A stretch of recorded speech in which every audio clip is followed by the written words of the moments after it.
राज्यपाल केंद्र शासित प्रदेश जम्मू निर्वाचन भवन का उद्घाटन किया है। गुजरात मराठा तिरंगा जय जय है।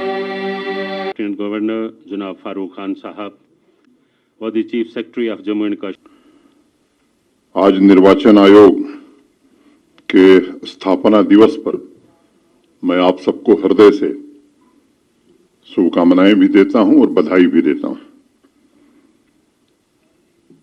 कल हम 72वां गणतंत्र दिवस मनाने जा रहे हैं।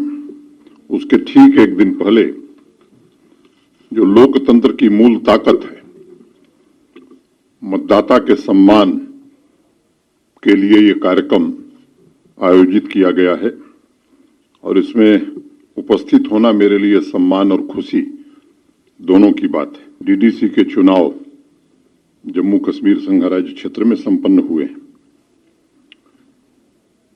मुझे लगता है कि एक बूंद रक्त की जमीन पर नहीं गिरी है और शायद लंबे समय बाद जम्मू कश्मीर के इतिहास में हिंसा मुक्त, निष्पक्ष और स्वतंत्र चुनाव कराने में हम सब सफल रहे हैं।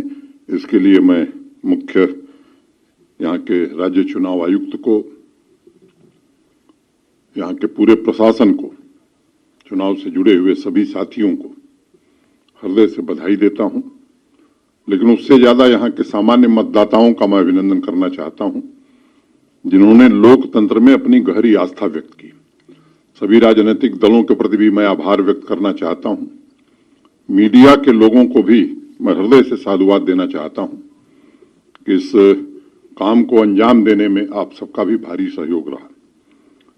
ये बेईमानी होगी अगर पुलिस और सुरक्षा बलों के जवानों के काम की अगर मैं भूरी भूरी प्रशंसा न करूं। इस कड़कती हुई ठंड में मुझे लगता है कि 105 वर्ष का बुजुर्ग आदमी आकर के मतदान करता है, निश्चित रूप से वो हम सबको प्रेरणा देता है और ये बताता है कि हम 1947 में देश नहीं बने थे, उसके बाद हमने लोकतंत्र हमारे यहाँ नहीं आया, बल्कि लोकतंत्र में हमारी आस्था आजादी के बरसों पूर्व से भारत की सनातन परंपरा में लोकतंत्र की आस्था रही है। इसके कारण यहाँ के लोगों ने बढ़ चढ़ करके मतदान किया है। और एक बात मैं आज जरूर कहना चाहता हूं कि जो डीडीसी के चुने हुए प्रतिनिधि हैं, आने वाले दिनों में अध्यक्ष का निर्वाचन होगा, उनके चेयरमैन का, हम उनको भरोसा देना चाहते हैं कि हमारे प्रशासन की मनसा एकदम स्पष्ट है।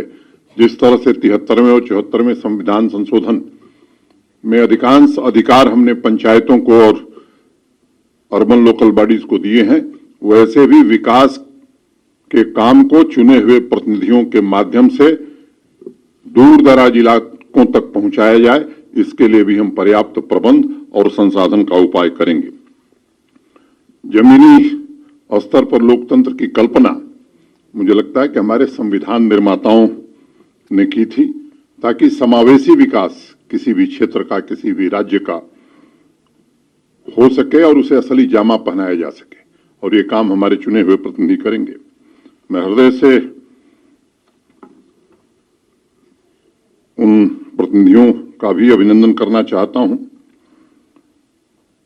आज खासियत है कि वोटर्स माने मतदाता, चुने हुए प्रतिनिधि और जम्मू कश्मीर प्रशासन के सभी लोग मिलजुल करके एक साथ शपथ लिए हैं और एक साथ इस पर्व को मना रहे हैं।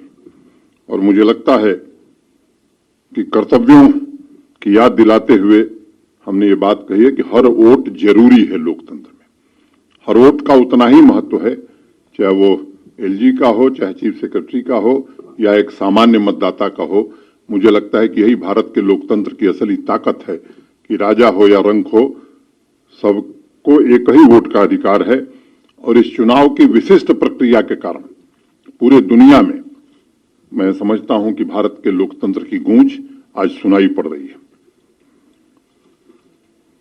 पिछले चुनावों के अद्भुत दृश्य आप सबने अखबारों में देखे हैं, अनेक लोगों ने वीडियो शेयर किया। कोरोना महामारी के बावजूद भी पूरी मुस्तैदी से व्यवस्थाएं कराने में हमारे जिन सहयोगियों ने मदद की है, उनका फिर से एक बार मैं आभार व्यक्त करना चाहता हूं। 20 तरह की टेक्नोलॉजी और ऐप का इस्तेमाल चुनाव आयोग कर रहा है।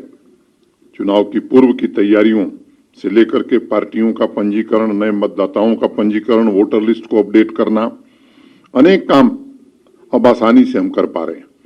वोटर पोर्टल से लेकर अभी जो लेटेस्ट ऐप इंडेक्स कार्ड बनाया गया है, वो मतदाताओं को लोकतांत्रिक प्रक्रिया में बढ़ चढ़ करके हिस्सा लेने के लिए प्रेरित करेगा।